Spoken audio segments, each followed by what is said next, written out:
well, we're not, well, not that as much as, we're not going to try to frame discussions by saying, okay, we need somebody who, you know, is way out here on the fringe because it'll create more smoke and like, you know, fire and everything. Right. And here's somebody way out here on the fringe. That's not actually where the conversation is occurring. It's occurring among people who are struggling to try to understand and, you know, make sense of the world. And the other thing is, and this isn't even fully developed for us, but we are going to have a point of view. We're not going to present, I mean, we're going to be committed to fairness and accuracy. Like, I can treat somebody I disagree with fairly, and I can treat them accurately, and I can treat them respectfully, but we're not going to pretend we don't have a point of view on issues. We're actually going to try to use our reporting to help us and the public develop a point of view. And this is one that has particular attention, I think, because the inspiration behind it is a person who's clearly been a very successful internet entrepreneur, and because he founded eBay, and so that, you know, that, and so to me, what makes this project different from the others is that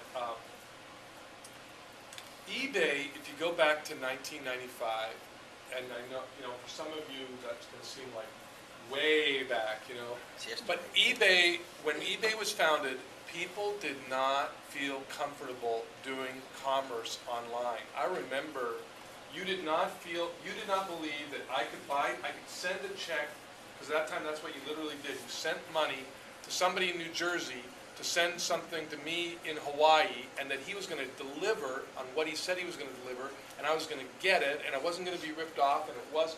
People didn't have digital cameras in '95. I mean, we were still using film generally. I mean, you know, it was in the transition period for consumer. So they had to learn at eBay. This is the way I sort of have understood it. They had to learn how to build credibility and trust and reputation. They had to build a community where I could trust that you were in New Jersey and I was in Hawaii, and we could work together and it would all work out. And so there were ratings and reputation was developed. So I think what we're doing is we're taking that sense of community that they learned how to build at eBay, and we're taking a sense of what's possible in journalism today. If you said, I'm not a newspaper, I don't have to think about killing a bunch of trees and turning it into paper and driving it down and printing on it and driving it down the street. And I'm not a TV station, and I'm not hung up on, you know, satellite transmitters and FCC licensing and everything. I'm just actually asking, how would I take all these cool things that I have available to me today and deliver news and information that helps people on this fundamental thing, like the core issue of why do we have a free press, which is to inform citizens so they can participate in a democracy, so they can shape the future, you know, so that we essentially can shape the future of our community. That's actually why we have a press, and there's all entertainment, etc. But, you know, when it gets right down to it, why is the First Amendment important and everything?